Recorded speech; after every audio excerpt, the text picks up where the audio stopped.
Genesis chapter 7. Then the Lord said to Noah, "Go into the ark, you and all your household, for you alone in this age have I found you to be truly just. Of every clean animal take with you 7 pairs, a male and its mate, and of the unclean animals 1 pair, a male and its mate. Likewise of every clean bird of the air 7 pairs, a male and female, and of all the unclean birds 1 pair, a male and female. Thus you will keep their issue alive over all the earth. 7 days from now I will bring rain down on the earth, and for 40 days and 40 nights, and so I will wipe out from the surface of the earth every moving creature that I have made." Noah did just as the Lord had commanded him. Noah was 600 years old when the flood waters came upon the earth. Together with his sons, his wife, and his sons' wives, Noah went into the ark because of the waters of the flood. Of the clean animals and of the unclean, of the birds and of everything that creeps on the ground, 2 by 2, male and female, entered the ark with Noah, just as the Lord had commanded him. As soon as the 7 days were over, the waters of the flood came upon the earth. In the 600th year of Noah's life, in the 2nd month, on the 17th day of the month, it was on that day that the fountains of the great abyss burst forth, and the floodgates of the sky were opened. For 40 days and for 40 nights heavy rain poured down on the earth.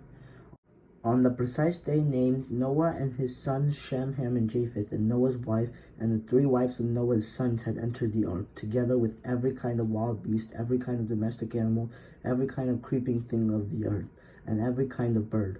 Pairs of all creatures were in which there was the breath of life entered the ark with Noah.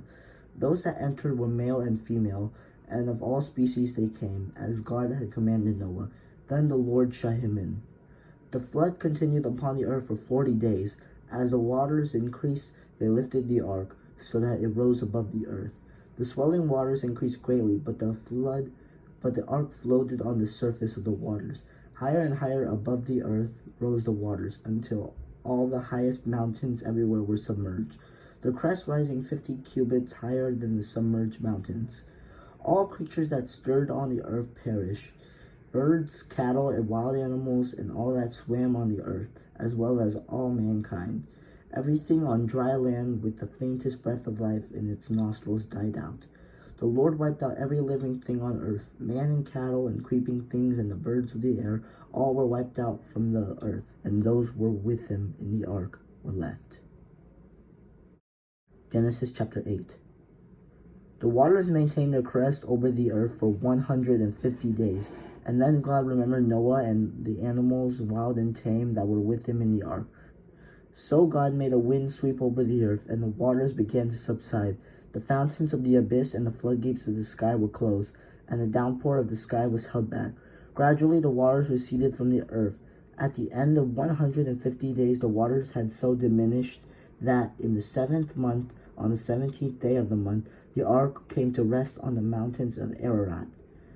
The waters continued to diminish until the 10th month, and on the 1st day of the 10th month, the tops of the mountain appeared.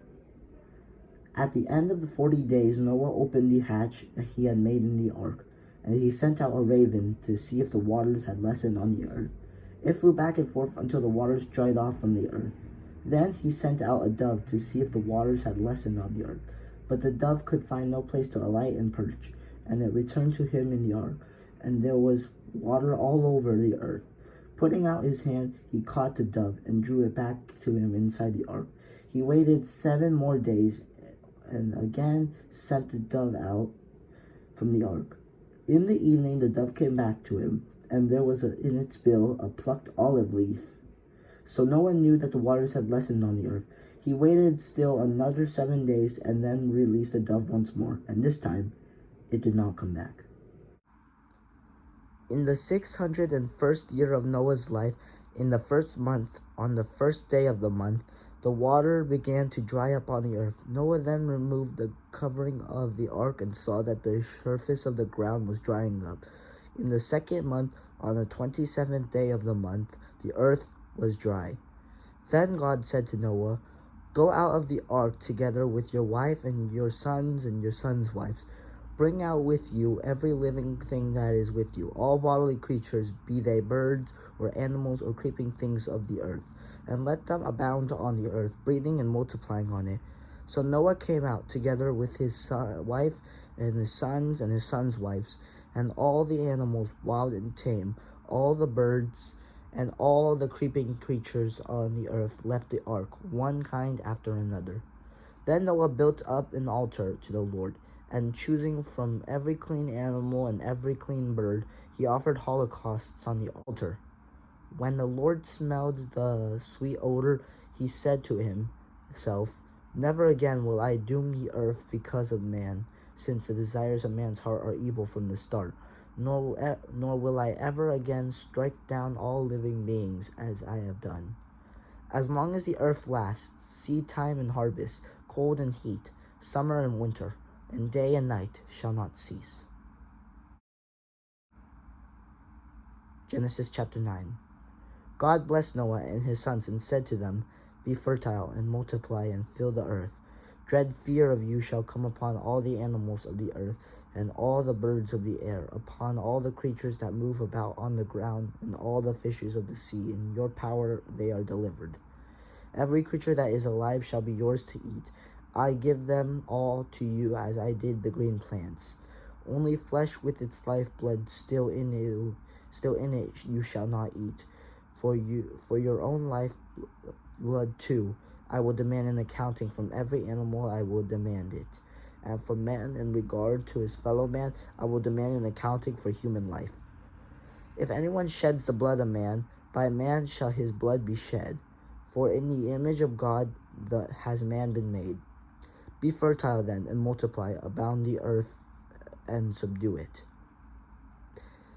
God said to Noah and to his sons with him, "See, I am now establishing my covenant with you and your descendants after you, and with every living creature that was with you, all the birds and the various tame and wild animals that were with you and that came on the ark.